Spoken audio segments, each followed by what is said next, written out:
俄方称，普京目前没有前往乌克兰的计划。另一边的泽连斯基此前则称，与普京的会谈地点应该在以色列。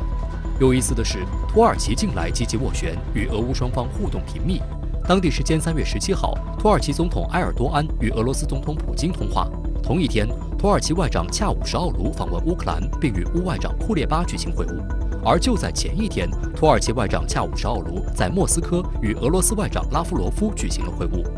恰武什奥卢表示，在我访问俄罗斯和乌克兰之后，我们对停火的希望有所增加。俄乌总统可能会举行一次面对面的会议。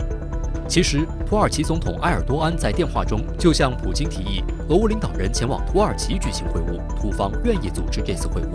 要知道，北约成员国土耳其与俄罗斯及乌克兰在黑海有海上边界，与这两个国家有着良好的关系。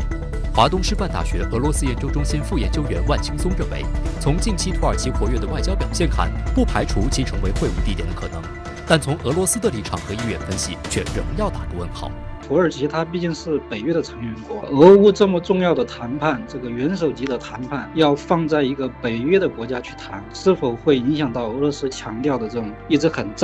重视的这个外交的独立自主性？这是我的一点担忧。实际上，我觉得俄方最早的时候，实际上比如说在这个第一轮谈判大概这个期间吧，俄方最早有过表示就是说俄乌重要的会晤都需要放在白俄罗斯进行。那么我们看到前面3场面对面的这个谈判都是在白俄罗斯进行的。当然，乌克兰总统当时也提了很多的这个地方但是最终还是在白俄罗斯举行了。我觉得也不排除这个俄乌元首有可能会放在白俄罗斯这样的国家。据悉，在第4轮谈判中，俄乌双方各自的立场都清晰明确。俄罗斯谈判代表团团长、总统助理梅金斯基称，乌方提出按照奥地利或瑞典模式建立中立去军事化国家，保留自己的陆军和海军。目前这些问题正在俄乌国防部领导层面进行讨论。然而，梅金斯基这一说法遭到乌方否认。需要指出的是，瑞典和奥地利的中立模式是无担保国的中立，即该国从国际法层面宣布中立，其他国家就不应该再进攻该国。而乌方提出的乌克兰中立模式，要求国际伙伴与乌方签订有法律约束力的安全协议，缔约国必须确保乌克兰遇到类似当前情况时不会袖手旁观。分析称，这也是瑞典、奥地利中立模式与基辅提出的乌克兰中立模式的核心区别所在。于是外界注意到，土耳其外长恰武什奥卢与乌克兰外长库列巴会谈后表示，乌克兰提出由联合国安理会5个常任理事国连同土耳其和德国作为未来其与俄罗斯达成协议的担保国。针对乌克兰提议土耳其作为担保国之一，俄罗斯对此没有异议。难度就在于，首先是美西方能否答应。实际上，这个7个国家里面有5个国家是吧？美国、英国、德国、法国、土耳其都是这个北约成员国了。但是我们可以看到，一方面是美国和英国并没有表现出这个非常明确的一个态度。那么德国和法国虽然他是希望尽快的就是缓解目前的这个危机，包括他自己这个所面临的越来越多、越来越烈的这个难民危机，他们是有这样一种倾向，但是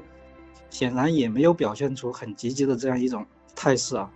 是吧？实际上我们看到最近这2日，这个德法领导人也与普京再次通话了，但是他们的这样一个通话里，实际上并没有谈到这个问题。所以说，我觉得这个问题的复杂性和这个难度还是非常的高的，还需要再进一步观察。据俄新社3月19号报道，白俄罗斯总统卢卡申科接受日本 TBS 电视台采访时称，乌克兰局势目前受到在基辅的美西方代表管控。根据卢卡申科的说法，泽连斯基桌子上有2部电话，可以与美国总统拜登和英国首相约翰逊进行卫星通信。卢卡申科称，今天要想停战，只需要联合国、美西方向乌克兰领导层发出信号，停止这场战争的强烈信号。临近晚上的时候，战争就会停止。如果美国人给泽连斯基桌子上的电话致电说应该与俄罗斯签署条约，那么和平就来了。俄外长拉夫罗夫也质疑美方正在阻扰俄乌之间和谈的进展。上周，俄乌开启了第4轮谈判，双方释放了一些谨慎乐观的信号，比如谈判更加务实，有希望达成妥协等。乌方甚至称，俄乌可能需要几天到1个半星期的时间就能达成和平协议。那么，对于乌方给出的达成协议时间表，您是如何看的？双方最终会达成妥协的。因为冲突长期化，不符合任何一方的利益。俄乌每天冲突的成本很高，这个妥协呢，我认为将会有2个特点：一，这会使俄欧美乌四方都能接受的妥协。虽然谈判桌上坐的是乌克兰，但它并不能完全自主决定。第二个特点呢，是要有其他大国的担保类似于伊朗核协议一样。目前呢，乌克兰也已经提出这个条件，具体呢谁妥协更大一些，则取决于冲突的结果和实力对比。围绕可能达成的协议，乌克兰提出由联合国安理会5个常任理事国连同土耳其和德国作为担保国，希望在7国的担保之下尽快与俄罗斯达成协议。那么，您认为这样一份多国参与的安全协议能够实现吗？现在谈判呢，看来保持中立是双方立场接近，但是要几个大国给乌克兰绝对的安全保障，这个我觉得起码俄罗斯不会同意，因为如果几个大国给乌克兰坚决保障，那乌克兰又反对俄罗斯，又做出一些不利于俄罗斯政策的，俄罗斯不是这次就白做了。所以我想，这是乌克兰提出的建议，我想俄罗斯是不会接受的。只要俄罗斯不接受，其他任何国家的干预，都很难达到效果。外界对于俄乌总统何时会面一事也是十分的关注。不过，俄外长拉夫罗夫就提到，俄乌领导人之间的接触应有助于解决当前冲突的关键问题，并且巩固已达成的协议。泽连斯基19日凌晨呢，在社交媒体上也发布了视频，再次呼吁与俄罗斯进行会谈，称现在是时候见面了，让我们进行会谈吧。那么，什么情况下普京会同意与泽连斯基见面呢？普京这次行动当中呢，原来提了好几个目标，刚才我前面已经说了。那么就是俄罗斯的自己的要求条件呢，应该初步能够达到。另外呢，这个两个国家的元首会面，那一定是两个国家的具体工作人员、外交官谈判谈得差不多的时候，需要两个国家元首来最后来敲定、来认定、来签署这个文件。现在呢，看来离开这个一步还有相当大的距离。泽连斯基和俄罗斯总统普京见面要有结果，不能见了面以后不但没有